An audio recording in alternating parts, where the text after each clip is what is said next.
Hindi mawawala sa kulturang Chinoy ang mga pagkaing pinaniniwalaang swerte. Kaya ibibida na namin sa hapag ang seafood stir-fried noodles at peanut glutinous rice balls na perfect ngayong Lunar New Year.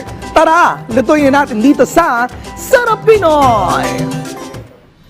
Sa pagsalubong ng Chinese New Year, hindi lang mga paputok at pulang dekorasyon ng bida. Panalo rin ang mga pagkaing may dalang swerte at simbolismo. Isa na rito ang seafood stir-fried noodles na sa kulturang Chinese ay sumisimbolo ng long life at continuous good fortune. At syempre, hindi mawawala ang paboritong panghimagas na peanut glutinous rice balls o tang yuan. Ang bilog nitong hugis ay sumasagisag ng buo at masayang pamilya. Kaya para turuan tayo kung paano ito lutuin, ay tara, samahan natin si Chef Christian Dinoy. Sisimulan natin ngayon ang pagluluto ng fried noodles. Una na nga niluto ni Chef Christian ay ang scrambled egg. Matapos maluto ng itlog, sinet aside na ito at sunod na nilagay sa pan ay ang sliced carrots at cabbage. Hotdog lang siya. Yan yung seafood.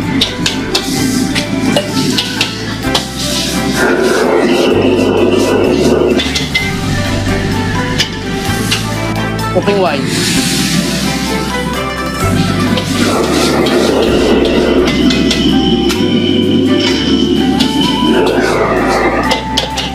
For added flavors, next na inilagay ang oyster sauce, toyo, sugar, chicken powder at white pepper. Sunod na po natin yung noodles.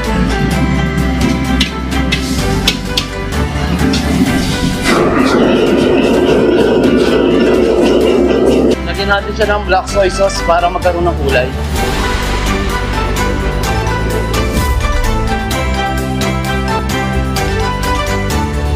Sunod naman na niluto ni Chef Christian ay ang perfect na kapartner ng seafood stir-fried noodles na peanut glutinous rice balls.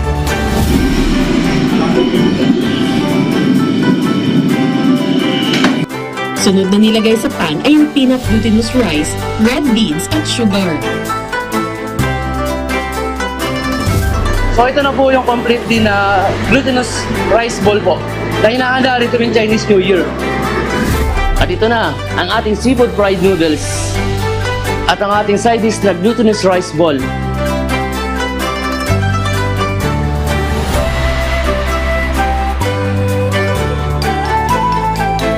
Kaya ngayong Chinese New Year, tandaan, hindi lang basta pagkain ang nasa mesa, kundi mga paniniwala at positibong simula para sa buong taon. Gongxi Fat Chai mga ka-RSP! At kung gusto nyo naman balikan ang nakaraan nating episode, maaari nyo yan bisitahin sa aming official social media accounts at Rise and Shine Pilipinas sa Facebook, YouTube at Instagram, habang RS Pilipinas naman sa TikTok at X.